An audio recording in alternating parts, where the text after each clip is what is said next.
अस्सलाम वालेकुम dear friends. आज का जो हमारा टॉपिक है वो है आर्टिकल्स। तो आज की वीडियो में हम आर्टिकल्स को डिस्कस करेंगे। क्योंकि बहुत से स्टूडेंट जब भी एग्जामिनेशन में बैठते हैं वहाँ आर्टिकल्स के क्वेश्चन ज़रूर होते हैं, तो आज की वीडियो में हम आर्टिकल्स पर डिस्कशन करेंगे। तो चलिए वीडियो को शुरू करते हैं। आर्टिकल्स जो हमारे पास है वो है बेसिकली डेमोन्स्ट्रेटिव एडजेक्टिव्स हैं। डेमोन्स्ट्रेटिव एडजेक्टिव को हम नेक्स्ट वीडियो में ज़रूर डिस्कस करेंगे। जब हम पार्ट्स ऑफ स्पीच पर डिस्कशन करते हैं तो कुछ लोग कहते हैं कि हमारे पास 8 पार्ट ऑफ स्पीच है, तो वो आर्टिकल्स को डेमोन्स्ट्रेटिव एडजेक्टिव में प्लेस कर देते हैं। जबकि कुछ लोग कहते हैं कि हमारे पास 9 पार्ट्स ऑफ स्पीच है, तो वो आर्टिकल्स को सेपरेट बेस पर डिस्कस करते हैं। तो अब आर्टिकल्स के हमारे पास 2 टाइप्स हैं। एक है इंडेफिनिट आर्टिकल्स, जबकि सेकंड वन है डेफिनिट आर्टिकल्स। इंडेफिनिट आर्टिकल्स में हमारे पास आता है एन, जबकि डेफिनिट आर्टिकल्स में हमारे पास आता है द। इंडेफिनिट आर्टिकल को नॉट नाउन भी कहते हैं, और जो हमारे पास स्पेसिफाइड ना हो, यानी जिसका हमें पता ना हो। जबकि डेफिनिट आर्टिकल्स को वेल नाउन भी कहते हैं और स्पेसिफाइड भी कहते हैं, यानी डेफिनिट जिसका हमें पता हो। इंडेफिनिट हम उस चीज़ को कहते हैं जिसका हमें पता ना हो, यानी मालूम ना हो कि क्या चीज़ है और क्या नहीं है। जबकि डेफिनिट का हम उसको कहते हैं जिसका हमें पता हो कि क्या चीज़ है। तो ये हमारे पास 2 डिफरेंस है इसमें। अब कुछ स्टूडेंट इसमें कंफ्यूज हो जाते हैं कि ए और एन को हम वोवल के साथ लगाते हैं, जबकि द को हम कॉन्सोनेंट के साथ लगाते हैं। तो ये बिल्कुल गलत है।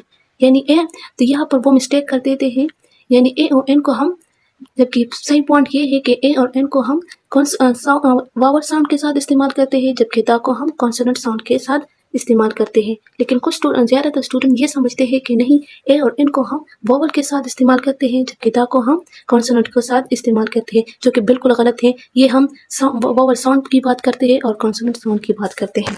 तो आई होप कि ये क्लियर हुआ होगा। जैसे कि अब मैं कहती हूँ open a book, second one है ओपन द बुक।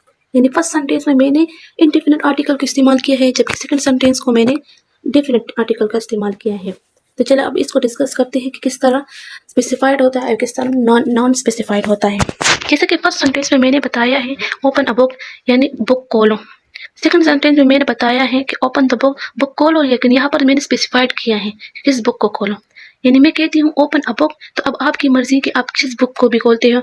ये मैंने नहीं बताया कि इंग्लिश की बुक खोलो, उर्दू की किताब खोलो, मैथ्स की किताब खोलो, ये मैंने स्पेसिफाइड नहीं बताया। तो आपकी मर्जी, आप किस बुक को भी खोलते हैं, आपकी मर्जी।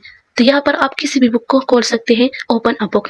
जबकि सेकंड सेंटेंस हमारे पास है ओपन द बुक, तो यहाँ पर चूंकि मैं इंग्लिश पढ़ा रही हूँ आपको, तो यहाँ पर यह स्पेसिफाइड हो गया है कि आप इंग्लिश की किताब खोलेंगे। यानी यहाँ पर मैंने स्पेसिफाइड कर दिया है कि आप इंग्लिश की किताब खोलेंगे। तो यहाँ पर जैसा कि मैंने 2 वर्ड्स को चेंज किया है। एक फर्स्ट सेंटेंस में मैंने आ लगाया है, जबकि सेकंड सेंटेंस में दा लगाया है, तो जिसकी वजह से पूरा का पूरा सेंटेंस चेंज हो गया है। तो आई होप कि आपको समझ आई होगी कि डेफिनेट आर्टिकल किसे कहते हैं और इनडेफिनेट आर्टिकल किसे कहते हैं, और हम डेफिनेट आर्टिकल कहाँ लगाते हैं और इनडेफिनेट आर्टिकल हम कहाँ लगाते हैं। जैसे कि सेकंड सेंटेंस है a boy is coming. Second sentence है the boy is coming. First sentence में मैंने आ लगाया है, जबकि सेकंड सेंटेंस में मैंने द लगाया है। तो मैंने कहा है कि अ बॉय इज कमिंग। अब मुझे नहीं पता कि कौन सा लड़का आ रहा है, बस एक लड़का है वो आ रहा है, मतलब स्पेसिफाइड नहीं है कि मेरा फ्रेंड है, क्लासमेट है, जो भी है। बस मैंने कहा है कि अ बॉय इज कमिंग, एक लड़का आ रहा है।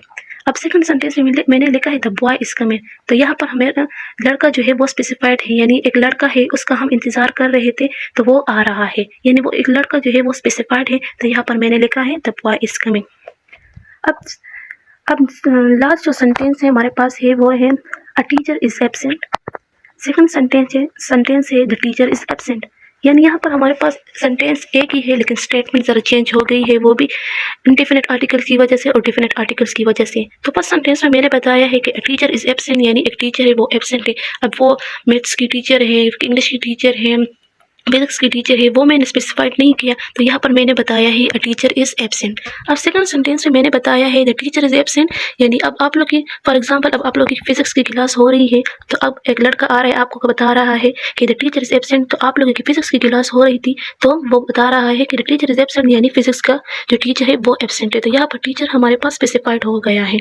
यानी ए और एन में हमारे पास ये डिफरेंस है कि ए और एन जो हमारे पास है वो स्पेसिफाइड नहीं होती, मतलब एक चीज़ को स्पेसिफाइड नहीं करते, जबकि द जो हमारे पास है वो एक चीज़ को स्पेसिफाइड कर देते हैं। तो आज का जो हमारा टॉपिक था वो इंट्रोडक्शन के बारे में था, आर्टिकल्स के इंट्रोडक्शन के बारे में था। आज की वीडियो में हमने आर्टिकल को सिर्फ इंट्रोड्यूस कराया है कि आर्टिकल्स के कितने टाइप्स होते हैं। तो वो हमारे पास 2 टाइप्स होते हैं, एक है इंडेफिनिट आर्टिकल जबकि दूसरा है वो डेफिनिट आर्टिकल। तो यहाँ पर हमने ये शो कर दिया है कि एक ही जब एक वर्ड हम सेंटेंस में चेंज कर देते हैं तो पूरा का पूरा सेंटेंस ही चेंज हो जाता है। क्योंकि आर्टिकल्स को समझना बहुत ज़्यादा इंपॉर्टेंट है, तो आर्टिकल्स को हम इंशाल्लाह 4 पार्ट में पढ़ेंगे। फर्स्ट पार्ट में हम पढ़ेंगे कि आर्टिकल्स इंडेफिनिट आर्टिकल्स को हम कहाँ इस्तेमाल करते हैं। सेकंड पार्ट में हम पढ़ेंगे कि इंडेफिनिट आर्टिकल्स को हम कहाँ इस्तेमाल नहीं करेंगे। जबकि थर्ड पार्ट में हम बताएंगे कि इंडेफिनिट आर्टिकल्स को हम कहाँ इस्तेमाल करेंगे। जबकि फोर्थ पार्ट में हम बताएंगे कि इंडेफिनिट आर्टिकल्स को हम कहाँ इस्तेमाल नहीं करेंगे।